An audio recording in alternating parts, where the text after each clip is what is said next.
नमस्कार, स्वागत है आपका। आप देख रहे हैं प्राइम टीवी और मैं कीर्ति मंडला। वक्त हो चला है इंटरनेशनल बुलेटिन का, तो चलिए करते हैं शुरुआत अंतर्राष्ट्रीय खबरों के साथ। अफगानिस्तान की राजधानी काबुल में हुए आतंकी हमले में भारतीय अमेरिकी नागरिक अनिल राज की मौत हो गई। अमेरिकी विदेश मंत्री माइक पोम्पियो ने कहा कि मैं भारी दिल से पुष्टि करना चाहता हूं कि 24 नवंबर को काबुल में संयुक्त राष्ट्र के एक वाहन पर आतंकवादी हमला हुआ। इस हमले में भारतीय अमेरिकी नागरिक अनिल राज की मौत हो गई। स्टाफ सहित 5 अन्य नागरिक घायल हुए थे।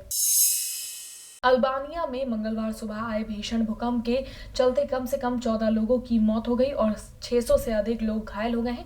अमेरिकी भूगर्भीय सर्वेक्षण के अनुसार 6.4 तीव्रता के साथ आए भूकंप का केंद्र राजधानी तिराना में 30 किलोमीटर उत्तर पश्चिमी में था।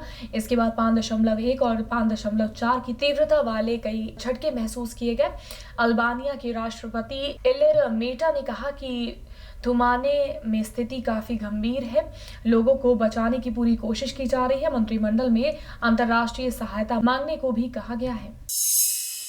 अमेरिकी विदेश मंत्री माइक पोम्पियो ने 2008 में मुंबई पर हुए आतंकी हमले को लेकर पाकिस्तान पर निशाना साधा। पोम्पियो ने कहा कि पूरी दुनिया 26/11 के हमले के बाद दहशत में थी, लेकिन 11 साल बाद भी उस हमले को अंजाम देने वाले अपराधियों को सजा नहीं दी जा सकी। पोम्पियो ने हमले में मारे गए 6 अमेरिकियों समेत 166 लोगों को श्रद्धांजलि दी। पोम्पियो ने आगे कहा कि ये मृतकों के परिवारों के लिए दुख की बात है कि जिन्होंने भी मुंबई हमले की साजिश रची, उन्हें अब तक सजा नहीं दी जा सकी। दक्षिण बालूचिस्तान प्रांत में मंगलवार को एक बस दुर्घटना में कई लोगों की मौत हो गई। एक अधिकारी ने इस बात की जानकारी दी कि बस के खाई में गिरने से उसमें सवार पाकिस्तानी नौसेना के कम से कम 9 सुरक्षाकर्मी मारे गए और 29 अन्य लोग घायल हो गए। वहीं बस गवादर जिले के ओरमरा क्षेत्र से होते हुए कराची जा रही थी। एक्सप्रेस ट्रिब्यून अखबार के अनुसार फौजी छुट्टियों में अपने घर जा रहे थे। अखबार ने बताया कि सहायक आयुक्त बेला जमील बलोच ने कहा है कि जब बस लास बेला में बोजी टॉप पर पहुंची तब वो खाई में गिर गई। आरंभिक जांच में पता चला है कि बस के ब्रेक फेल हो जाने के कारण ये दुर्घटना हुई।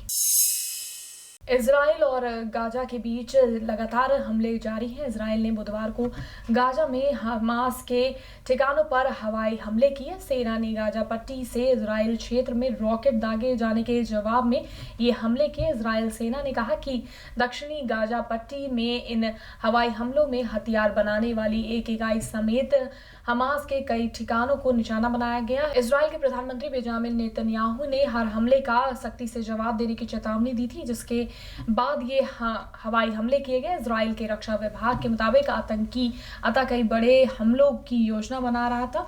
वर्ष 2007 से अनौपचारिक संघर्ष विराम के कारण महीनों तक शांति बनी हुई थी।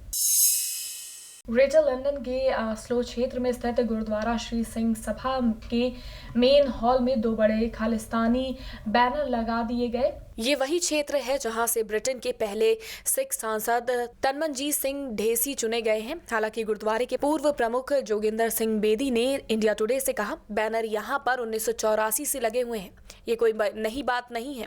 बता दें कि धर्मस्थल चैरिटी सर्किट में आते हैं और ब्रिटेन में चैरिटी कमीशन की देखरेख में है। कमीशन की रूल बुक साफ तौर पर कहती है, चैरिटी के लिए किसी संगठन को चैरिटी उद्देश्यों के लिए ही आवश्यक तौर पर स्थापित होना चाहिए, जिससे लोगों को इसका लाभ मिले।